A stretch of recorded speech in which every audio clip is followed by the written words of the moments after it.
The year was 2023, in West Africa. A chilling mystery had taken root. Birth rates were plummeting in Burkina Faso and across neighboring nations. What at first appeared to be a demographic anomaly soon revealed a sinister pattern. Each affected country had hosted Western-sponsored vaccination campaigns over the past 5 years. President Ibrahim Traoré, sensing more than coincidence, summoned Dr. Omar Khanat, a brilliant biochemist recently returned from Cambridge. Analyze these vaccines. Say nothing to anyone, he instructed. A week later, Dr. Dan Khanat vanished. All she left behind was a cryptic pillbox containing a micro SD card. In the fading light of a crimson Ouagadougou sunset, Dr. Khanat weaved through a busy market, her pulse racing. That pillbox was heavy not with medicine, but with truth.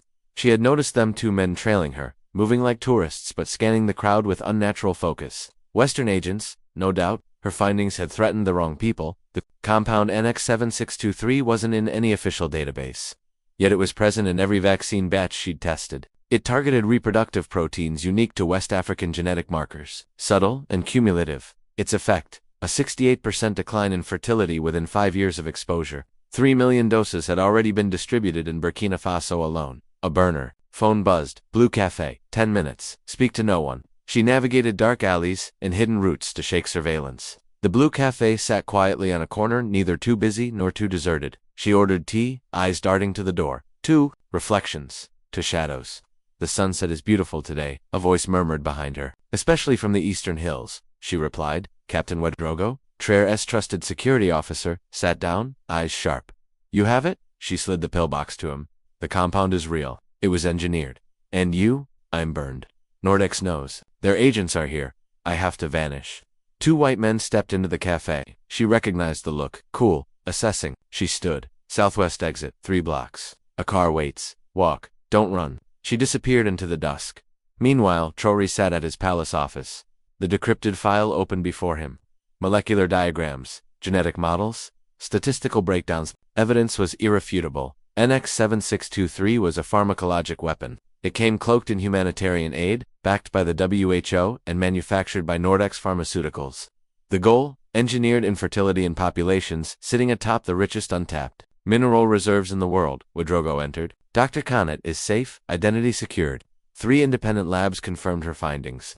They're sterilizing us, Traoré said coldly. No, Ouagadougou corrected. Reducing fertility. Slower, harder to trace, but not impossible. He turned to the city lights outside his window. Each one a life, a lineage, a legacy. How many had already been silently extinguished? How many doses? 3 million here, 27 million wide. Quarantine all remaining stock. Call it contamination. Quietly. And the others? Contact President Diop in Mali, and Mohammed in Chad. Use secure lines. Have them test their supplies independently. We need corroboration, Sir Ouagadougou warned. If Nordex learns what we're doing, they will react. Financial warfare. Media campaigns, worse. Begin Operation Mirror Shield. Tonight, in Switzerland, Nordex headquarters scrambled. The message was terse. Containment breach, BFG Gov has evidence. Dr. Elizabeth Chambers, head of Nordex Global Research, paced her glass. Office above Lake Geneva. She turned to James Sullivan, Special Security Director. Find Khanat. Wipe everything. Samples, data, communications. Already in motion. Her lab is secure. Team detained. Good. If Traoré has the data, we assess. The spread. If it's limited, we contain. If not, ... double quotes. Sullivan nodded. Understood. Project Demographic Balance had taken 15 years to develop. Its objective: sustainable resource management through subtle population control. The science was brilliant. Fertility, dampening tailored to target African genotypes. Slow, deniable, irreversible. The vaccines were real. They saved lives. But they also hit another purpose: reducing population growth in areas rich in cobalt, gold, uranium, and rare earths. Regions the West could no longer control through overt colonization. Back in Ouagadougou, Traoré met with his inner circle. If we expose this, one minister warned, they'll say we fabricated it. Conspiracy theory.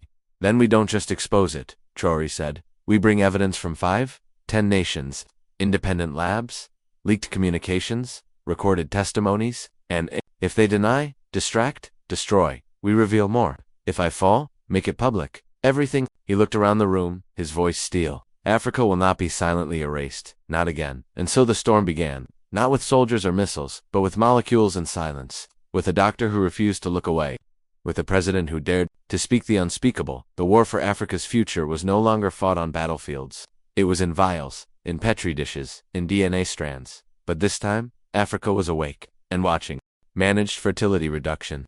The phrase echoed in Dr. Elizabeth Chambers' mind as she stared at the projection models displayed across the glass walls of her office. They were working. Africa's population curves were flattening, but not collapsing. Demographic engineering disguised as humanitarian aid, brilliant, effective, and most importantly, deniable. Her phone buzzed, a message from the WHO contact she'd just spoken to. Containment Level 3 authorized. Operatives already en route. Chambers set the phone down, a chill sweeping over her. She had hoped to never see that level triggered. It meant assassinations, overthrows, biological accidents, all without fingerprints. But Ibrahim Traoré had broken protocol. He'd uncovered NX-7623, and Warseed survived to act on it. 3 days later, in the shadowed halls of the presidential palace in Ouagadougou, Traoré, alongside Presidents Dio of Mali and Mohammed of Chad, reviewed Dr. Khanet's encrypted report. Her voice, distorted for anonymity, narrated the findings. NX-7623 targets West African genetic markers with precision. It's not a vaccine contaminant. It's a design. An engineered compound that accumulates silently in reproductive tissue, reducing fertility after prolonged exposure. Our data is conclusive. The effects are not reversible. Dio spoke first. This is genocide. Dressed in white coats, Mohammed added. My own labs confirmed it.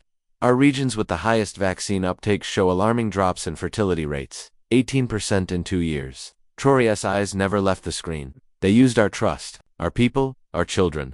This isn't just Burkina Faso, it's the continent, and they will not stop unless we stop them.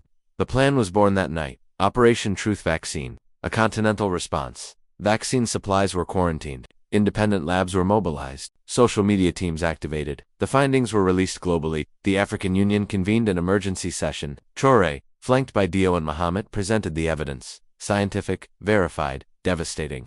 This is not paranoia, Traoré said. This is not a theory. This is molecular warfare. A quiet genocide cloaked in medical benevolence. We call upon every African nation to rise beyond fear, beyond dependence. This is about sovereignty, biological sovereignty. 17 African nations imposed immediate quarantines. Hashtags like #vaccine deception flooded the internet. Whistleblowers emerged from the WHO, Nordex Pharmaceuticals, and Western research institutions. Internal documents confirmed the truth. Project Demographic Balance was not a myth. At 3:17 a.m., an elite assassination unit breached the presidential palace. 6 men. Military precision. Their target, Ibrahim Traoré. But Traoré was gone. Hidden in a northern village, guarded by loyal forces. The hit team was captured. Traoré didn't celebrate. He went on the offensive. Images of the captured operatives, their unmarked weapons, modified poisons, communication tools, were broadcast globally. The world watched in horror as once whispered suspicions were now fact. Canada broke first, calling for a UN-led investigation. European governments split, distancing themselves from Nordex and the WHO. The African Union passed a unanimous resolution denouncing the attack and demanding full accountability. A week later, Traoré addressed the United Nations via video. You violated our bodies to preserve your way of life. That era is over. We claim our future, our fertility, our families. His speech ended in a standing ovation, and with it, a cascade of resignations, lawsuits, and investigations. Nordex collapsed. The WHO fractured. New alliances formed. Africa launched the Pan-African Health Sovereignty Initiative. Every aid shipment, every vaccine, every tablet would now be tested in African labs. Trust would no longer be imported. Dr. Khanet emerged. From hiding to lead the continent's new biomedical frontier. New treatments, reversal protocols, sovereign science. At the opening of Burkina Faso's first independent vaccine research institute, Traoré stood beneath the national flag and addressed the assembled scientists. They tried to reduce our numbers. Instead, they amplified our unity. They tried to control our future. Instead, they awakened our resolve. Africa is no longer your testing ground. We are the authors of our own destiny. But across the sea, in a fortified lab in Geneva, one file remained open. Phase 2. Alternative delivery systems. Unseen, unnamed, still in motion.